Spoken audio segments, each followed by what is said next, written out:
Hey guys, let's talk about some working out on keto, some concepts that are very interesting to know. What is the intensity level that you should take when you're first trying keto adapt?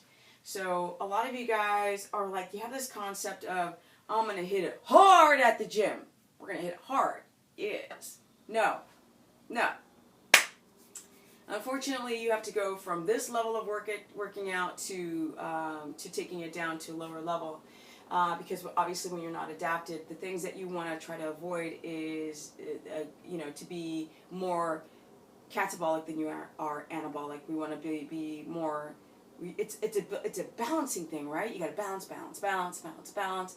And you have to do whatever it takes. If you're not willing, don't do keto right now, because if you don't want to lose muscle, if you don't want to feel tired, if you don't want to feel depressed, if you don't want to go through the keto flu, you're going to have to crank down your workouts. Not only do you have to crank down your workouts, you cannot work out at night. You won't be able to do it. You will not be able to adapt. You're going to feel people's keto flu stage lengthens when they continue to try to work out at night, especially if you're on caffeine.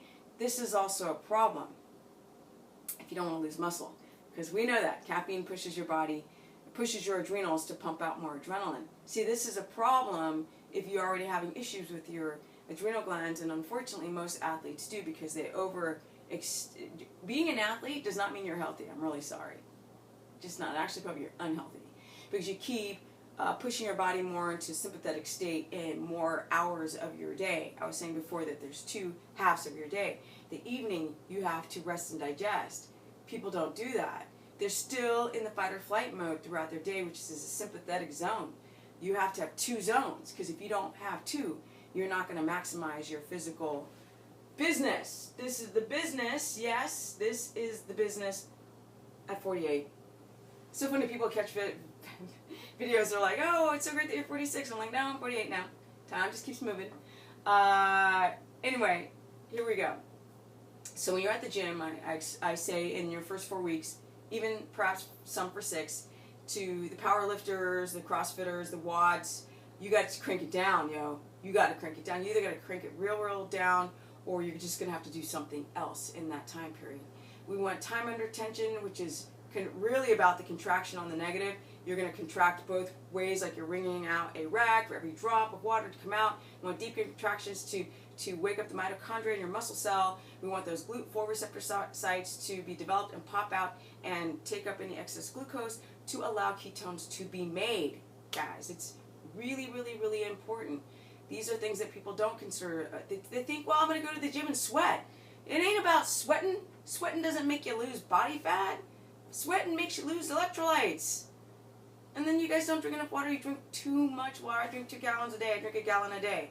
That might be too much. The more water you have to drink, and the more thirsty you become, because your cells don't hold on to water as well if you're just constantly drinking water. So learn about your electrolytes. You guys have too low potassium. And for those people who work out, you need potassium, you need magnesium, and super important, sodium, water. Ooh, I got my little voice tripping out because it's early in the morning. I got energy. Okay, so you guys see I'm super cranked up on ketones. Time under tension is a smarter way. If you have to just, ramp it down, because sweating is not indicative of anything except pushing your body to raise your heat level. That's your temperature level. That's not the issue of making ketones. It's about how you flex that muscle this way, contract that mother sucker, and this way, slowly down, pressing down and pressing up. You want to do time under tension in the beginning, because if I'm doing time under tension, I'm going down on the negatives, then my heart rate isn't way up here. I'm not reaching that cortisol zone, which is going to kick me into gluconeogenesis when my body's still addicted to sugar. We got to clear out the sugar, y'all, to then make the ketones. But then we have to use the ketones. Just because you can make the ketones doesn't mean that you are using them. So urine strips don't work. So prove it, people. I'm pissing them off all the time. Well, y'all shouldn't have come to me. Prove it, people keep completely coming to me, driving me crazy with come to our multi-level marketing company. And I'm like, no. Well, there's benefits. Well, now they're saying, oh, well, we never said that it gets you into ketosis and makes you lose weight. I'm like, bullshit, because I have people emailing me all day long about it. We're saying that we get the like mental clarity benefits of it. What? No. I've got people who I've coached, so many dozens and dozens and dozens that can make ketones not in the urine. Remember, if it's going in the urine, it's coming out of you. Who are using glucometers and testing their blood glucose, their blood ketones, and if your glucose is high, you don't get the mental clarity because your brain is still running on glucose. Sorry, your systems can't heal if the glucose is still high, especially if you don't eat that many carbohydrates. We want the glucose to go down and the ketones to rise, and even though your glucose goes down and your ketones rise, those ketones still can be unusable if you have a histamine issue. It's complicated. It's simple once you figure it out, and it's complicated when you don't know. Okay, guys, so best workouts, it doesn't have to be heavy. We're looking to do hypertrophy right now. We don't want overstress on the nervous system. You guys are overstimulated, so unfortunately, you are addicted to adrenaline. A lot of you guys who work out and feel nauseated, it means that you have low blood sugar, right? Your blood sugar plummets, and your body dumps adrenaline into the bloodstream because you're still working out on an intense level. That's a catastrophe. It's a catastrophe waiting to happen. If you're trying to heal your body, you're doing the inverse. You're just completely rearranging it and making your body become more fragile rather than strengthening the cells, the hormones, and all the systems that regulate both cells and hormones. So, time under tension your first 6 weeks. Very smart. Slow your row, right? Get your workout done before 3 o'clock.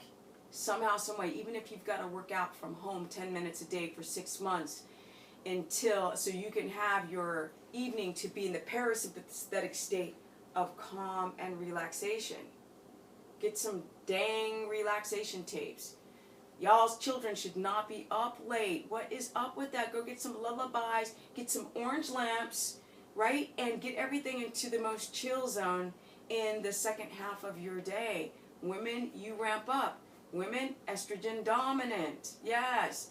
And if I go back to the adrenaline and the working out, because I'm about to digress if I start talking about estrogen and testosterone for men, which is, connected to your body, which is connected to your workouts. But that adrenaline, 20 minutes of your adrenaline and your cortisol being high, 20 minutes. That means you can dump 9 hours of adrenaline in your body, which is why a lot of you guys aren't hungry when you do keto, right? You're like, oh, I'm eating more fat, therefore I am, the fat signaling the turn off of being hungry. But you're not adapted like after 3 days. You're not. Nope, not adapted. The brain is still trying to decide. It still has to create the enzymes to break down the ketones and use them. So a lot of you guys who are losing your appetite on keto, it's because not just the fat that's going into your bloodstream, but the fact that you're having huge amounts of insulin that's being pumped out of your adrenal glands because there's no more carbs coming in. And your body's trying to get the glucose back up through gluconeogenesis, and your cortisol remains too high. We're overstimulated. We have decision fatigue. Can you believe that? People are exhausted, not even from using their body, but from overstimulating the brain. So yes, too much glucose in the system can shut off your hunger, and it can last 9 hours. And the thing is, if you don't eat in the beginning of keto, people's thyroid symptoms start to come out. They have hidden thyroid issues, right?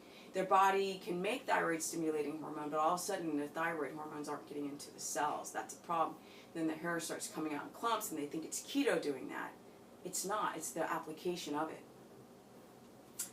Okay, guys, so if you want to learn more on what kind of workouts, be smart about your workouts, the timing, the pre-workout, if you guys are getting up early in the morning, definitely would be butter and coconut oil. We've got LCT mixed with MCTs, and we got an MCT and or straight MCT oil and tablespoon and tablespoon, making it 2 and 2, and getting that in. Know your macros. Don't eat too much protein. Don't eat too little protein. But if you are working out with less intensity and you're doing more time under tension workouts, you won't have that catabolic domino effect. So therefore, you won't have to worry about any loss of muscle. Now, when it comes to working out and having your pump go down, your kidneys will learn how to readjust. It's the body dumping a lot of water, because if every gram of carbohydrate that you eat, your body's holding on to 2.8 grams of water, which is like one bite chomp of like oatmeal, your body holds on to 3 bites of oatmeal water. I put in that amount of water, 1 to 3. One bite of a carb makes your cells swell up with water. You dump a lot of water in the beginning, and the pump goes down. But eventually, your kidneys know how to rebalance themselves, and the pump comes back, and then the bubbly shape of your muscles come back. A lot of people don't wait long enough for this chain reaction to happen. Yes, yes, yes. Can fitness people do keto? Yes. Can bodybuilders do keto? Yes. Can powerlifters do keto? Yes. But because you are not running on rocket fuel, the way that you apply keto is critical. Critical. The amount of fat that you have consumed as a lifter is on an astronomical level. Know what fats you can digest. Know if you have issues with your gallbladder, because that's what's probably making you nauseous. Some of you have diarrhea. Check out your coconut oil and your MCT oil, because that might be the problem. Some people can't discern the difference between diarrhea from not having having like a sludged up molasses gallbladder or stones, or they don't know the difference between, oh, it's just my coconut oil. Know your body. Know your macros. Look at food and know the macros. All of these things are relevant when you're trying to work out. You need to break the fast. Do not ever go to the gym completely fasted. I don't care if you wake up at 4 in the morning. If you've got to dump some fat into a tea and drink it, that's what you got to do. But you have to send signals from the digestive system to the middle of your brain that you are no longer in a famine. That's what you need to do.